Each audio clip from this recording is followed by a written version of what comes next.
آپ یہ میری نصیحت یاد رکھیے گا کہ جو شخص بھی اہل البیت کے ساتھ دشمنی کرتا ہے نا جی، اس کا انجام جو ہے نا وہ اس دنیا میں بھی دیکھتا ہے، اپنے مرنے کے بعد بھی دیکھتا ہے۔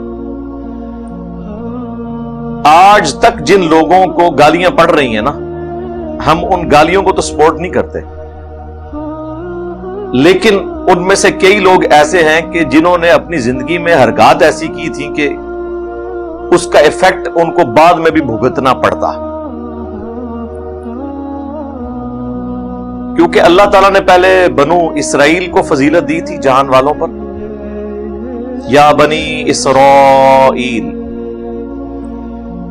اے اولاد یعقوب، اذکروا نعمتی التی انعمت علیکم وانی فضلتکم علی العالمین۔ یہ 2 دفعہ قرآن میں آیت آئی ہے سورۃ البقرہ میں۔ یاد کرو میری اس نعمت کو جو میں نے تم پہ کی اور تمہیں سارے جہان والوں پر، اپنے زمانے کے جتنے لوگ تھے ان پر فضیلت دی۔ بنو اسرائیل جو ہے وہ حضرت ابراہیم علیہ السلام کی اولاد تھے۔ ابراہیم علیہ السلام کے 2 بیٹے سیدنا اسحاق اور سیدنا اسماعیل علیہ السلام۔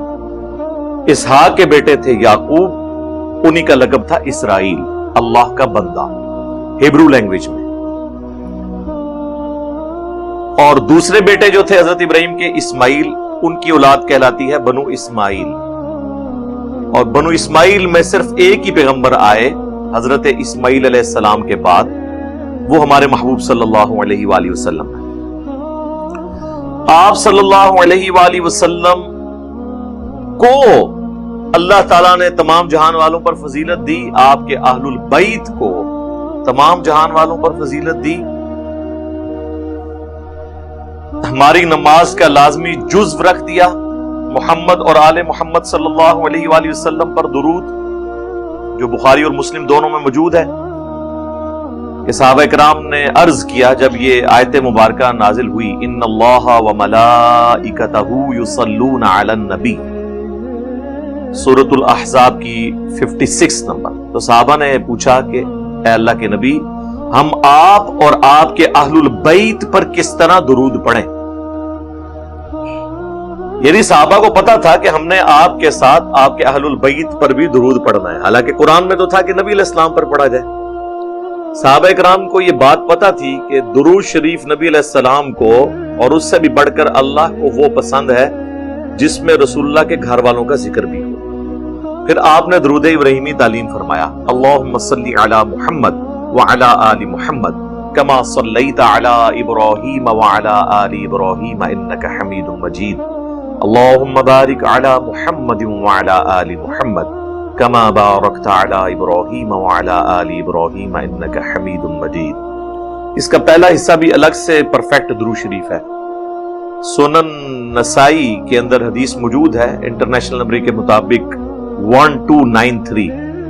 زید بن خارجہ کہتے ہیں کہ اللہ کے محبوب صلی اللہ علیہ وآلہ وسلم نے مجھے نصیحت کی کہ مجھ پر درود لازمی کر لو اور اپنی دعاؤں میں یوں مجھ پر درود پڑھا کرو، اللہم صلی علی محمد وعلی آل محمد۔ نبی علیہ السلام نے جب بھی اس طرح درود شریف تعلیم فرمایا تو اپنے آل کا ذکر کیا، بعض اوقات اپنی ازواج کا ذکر کیا۔ ہم اجتہاداً ساتھ صحابہ کرام کا بھی ذکر کر دیتے ہیں، وعلی آلہ واصحابہ۔ تو درود شریف میں اللہ تعالیٰ نے فضیلت قیامت تک کے لیے اہل البیت کے لیے نبی علیہ السلام کے ساتھ رکھ دی۔ پھر جنرل بھی ہے، بخاری مسلم دونوں میں حدیث ہے، جب تم پڑھو گے السلام علینا وعلی عباد اللہ الصالحین، اس سے پہلے تو ہم نبی علیہ السلام کو اسپیسیفکلی مخاطب کر کے درود پڑھتے ہیں، السلام علیکہ ایھا النبی، اے اللہ کے نبی آپ پر سلام ہو، اور اس کے بعد تمام جو اہل ایمان ہیں، اللہ کے نیک بندے، ان پر سلام ہو۔ بخاری مسلم کے الفاظ ہیں، جب تم یہ پڑھو گے تو اللہ تعالیٰ زمین و آسمان میں ہر مخلوق تک تمہارے اس سلام کو پہنچا دے گا۔ اس سے کوئی حاضر و ناظر کا عقیدہ ثابت نہیں ہوتا، اللہ تعالیٰ ہمارا سلام نہ صرف ہمارے محبوب صلی اللہ علیہ وسلم تک، باقی تمام انبیاء تک، ان کے اصحاب اور اہل بیت تک، تمام فرشتوں تک، جتنے بھی اللہ کے نیک بندے اس کائنات میں ہیں ان تک ہمارا سلام خود بخود پہنچا دیتا ہے، لیکن اس میں بھی اسپیسیفکلی محمد اور آل محمد ہے صلی اللہ علیہ وآلہ وسلم۔ تو اہل البیت کے ساتھ جو بھی دشمنی کرے گا نا جی وہ بھگتے گا۔ آپ دیکھیں کہ اہل تشیع کا تو ایک بڑا ہارڈ سٹانس ہے اس حوالے سے، اور اس میں وہ غلو کرتے ہیں، ان میں بھی اب اکثریت تو رافضی ہو چکی ہے، جو شیخین رضی اللہ عنہما علیہم السلام کی توہین کرتے ہیں یا خلفائے ثلاثہ کی توہین کرتے ہیں۔ اہل سنت کے ہاں بھی بڑی کوششوں کے باوجود، حالانکہ آلموسٹ 100 سال تک بنو امیہ کے پاس ممبر رہا ہے، انہوں نے سب و شتم کروایا اپنے ممبروں سے سیدنا علی کے اوپر۔ اس کے اوپر میری کئی ایک ویڈیوز ریکارڈ ہے۔ وہ کہتے ہیں جی سب کا معنی جو ہے وہ تنقید ہوتا ہے، تو سیدنا علی کے اوپر اعلانیہ ممبروں پہ تنقید آپ کے نزدیک جائز ہے کیا؟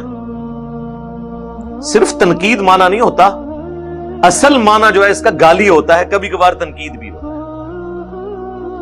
تو ہم نے اس بحث کو ختم کیا، ہم نے کہا جی آپ صحیح مسلم کھولیں، 6229 نمبر حدیث کھولیں، اس کا کچھ حصہ صحیح بخاری میں بھی موجود ہے۔ سہل ابن سعد السعدی کو بنو مروان نے بلوا کر کہا کہ آپ ابو تراب کے اوپر لعنت کریں، نعوذ باللہ۔ انہوں نے انکار کیا اور انہوں نے کہا میں کبھی بھی سیدنا علی کے اوپر لعنت نہیں کروں گا۔ انہوں نے کہا چلو تم کہہ دو لعن اللہ ابا تراب، یہ الفاظ ہیں، لعن اللہ ابا تراب، نعوذ باللہ، اللہ کی لعنت ہو ابو تراب کے۔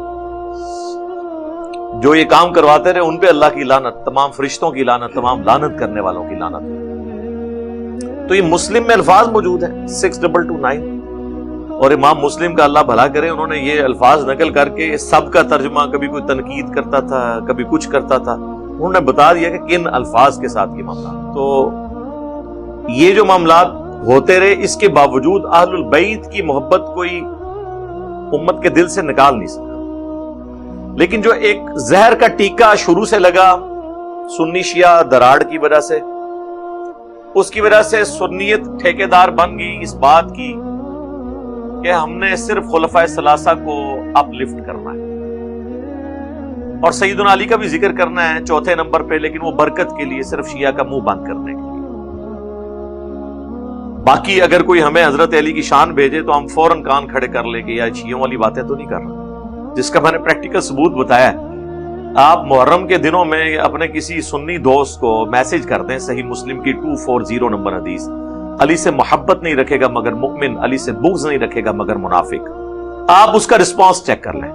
یا آپ کسی بریلوی دیوبندی اہل حدیث کی مسجد میں بہت بڑی یہ حدیث لکھ کے نہ لگا دیں، شام تک وہاں پہ گڑبڑ شروع ہو جائے، اور آپ جعلی حدیث بنا لیں سیدنا ابو بکر، سیدنا عمر، سیدنا عثمان رضی اللہ عنہم اجمعین کے بارے میں کہ ان سے محبت نہیں رکھے گا مگر مومن، ان سے بغض نہیں رکھے گا مگر منافق۔ عقیدے میں ہم اس بات کو درست سمجھتے ہیں لیکن یہ حدیث نہیں ہے، لیکن آپ یہ جعلی حدیث بنا کے لگا دیں، کوئی گڑبڑ